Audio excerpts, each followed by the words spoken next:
I've spent 20 years training dogs, my own 3 dogs, plus 1,423 dogs of my clients. I've even written a best-selling dog training book. After all these years, I've learned what truly works and what doesn't work. So here are 6 game-changing lessons every dog owner must know to transform their dog's trust and leadership matters more than commands. Many dog owners start focusing on training their dog's commands or basic obedience rather than building trust and relationship with their dog. One of the things that you have to understand that a dog is born with a desire to please a human. Dogs have been bred and designed by humans for humans.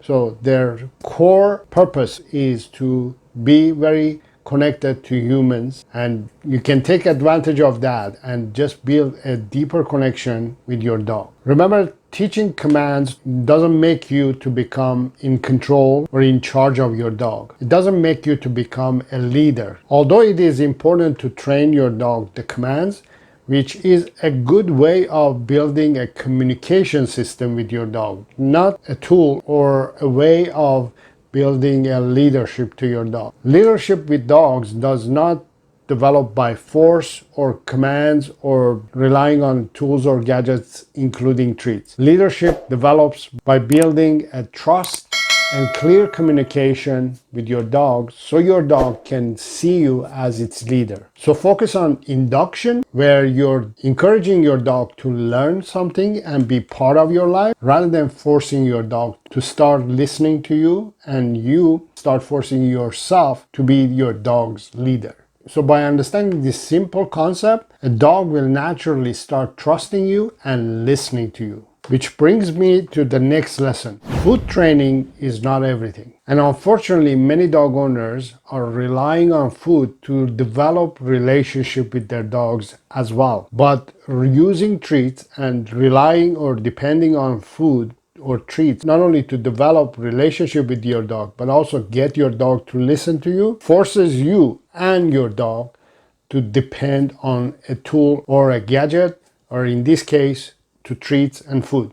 And unfortunately, you get stuck in this cycle of rinse and repeat, which you're using treats and food to get results, but unfortunately you don't, so you keep repeating and hoping that one day this is going to work. So instead, you want to start rewarding your dog using play and praise and start engaging with your dog instead. If you want to see long-term results from your dog and also quick results, faster, better, deeper, much healthier connection with your dog, you have to use a natural form of reward, which is developed by using play and praise. Which leads me to the next lesson, that training starts with the right mindset for you. I'm guessing you as well, most dog owners think that training is about the dog, but training is 70% or even 90% dog owner, your training, and the rest is the dog training. What I mean by that is, if I don't know what I'm doing, I can't teach. And if I don't know what I want and how to do it, I can't lead. So if you're, as a dog owner, you don't know what you're doing, what your expectations of your dog is, and how you feel, how you portray your energy, confident energy or weak energy, and you're not sure what you're doing and how you're supposed to do, how you're supposed to lead, how you're supposed to teach. If you don't know all these things, if you don't have the right energy, your dog cannot see you as its leader and cannot learn from you. Therefore, you're not going to see the results that you want. So in order for your dog to start behaving properly, you have to train yourself first. If you're confident and calm, you're going to have a great dog. If you're confused, angry, and have an energy that's all over the place, you're going to have a dog who's going to be struggling with you, and you're going to be struggling with your dog. Now, if you don't want to struggle with your dog, you also have to focus on stimulating your dog, both physically and mentally. I also like to stimulate my dogs emotionally, which basically I focus on providing my dogs daily 5 essential needs which are exercise, training, socialization, care, and affection. So if you're just focusing on training, focusing on teaching commands, or just disciplining your dog, you're not going to have a great result in your dog training world. And you have to understand that you can't over exercise or under exercise your dog physically and mentally and then focus on training. Your dog has to get proper amount of exercise, both physically and mentally and emotionally, to get stimulated enough that it can focus on your training, your lessons, and what you're trying to teach your dog. Overall, a well-stimulated dog is a calm, relaxed dog who is ready to listen and learn. And remember, training a dog is not limited sessions that you focus on training your dog. It's not few weeks of training or just attending a puppy training class and that's it, or just one basic obedience class and that's it. Training dogs is a lifetime process. Now, if you don't constantly train your dog is going to stay in a very weak, unsure level. Let me explain what I mean by that. I'm not saying to train your dog all the time, especially if you're training your dog using traditional or old-fashioned style of dog training, using treats, using aversive tools and methods. If you do that, you're going to cause actually a lot of harm to your dog, especially if you overtrain your dog. That type of training is not ideal.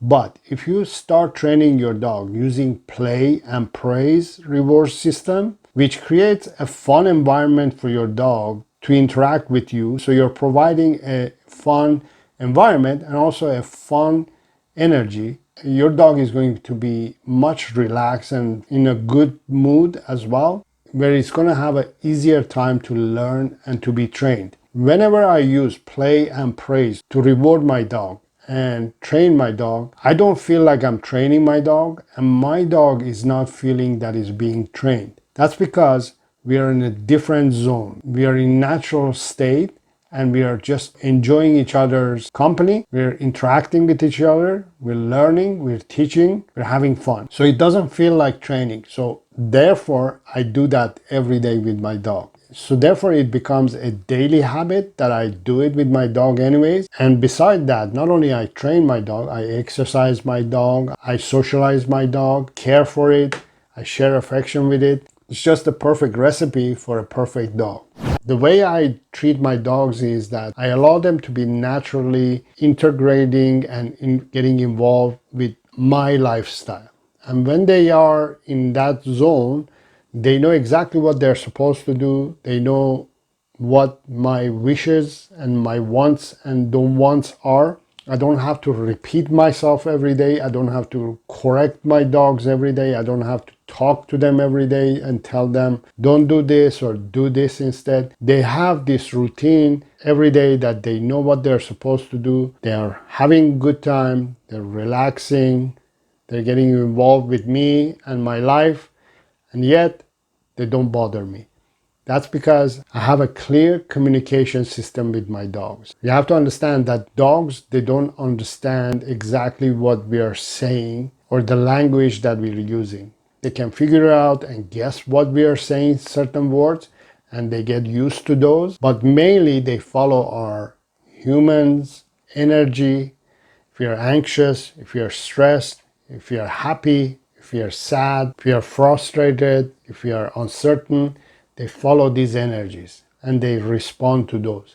So if you're in frustrated, excited, confused, yet sad and happy state of mind, just imagine how your dog feels. But when you stay calm, clear, confident, your dog has no choice but to follow that. Your dog wants peace and quiet as well. Your dog wants relaxation. Your dog wants to enjoy life. Doesn't want to run around and be stressed all the time. It's about composure and consistency. So now that you have learned these lessons, it's time for you to put them in action. If you're a busy dog owner and struggling with your reactive, aggressive, and overly excited dog, and you want a proven, force-free, treat-free, aversive tools and aversive method free that actually works, I'm here to help. click the link in the description to book a free video call with me. We can talk about your challenges, your struggles. We can come up with a plan that is going to help you to address all of these issues that you have and enjoy your dog more and have fun with your dog. And I'll see you next time, and until next time, have fun with your dog.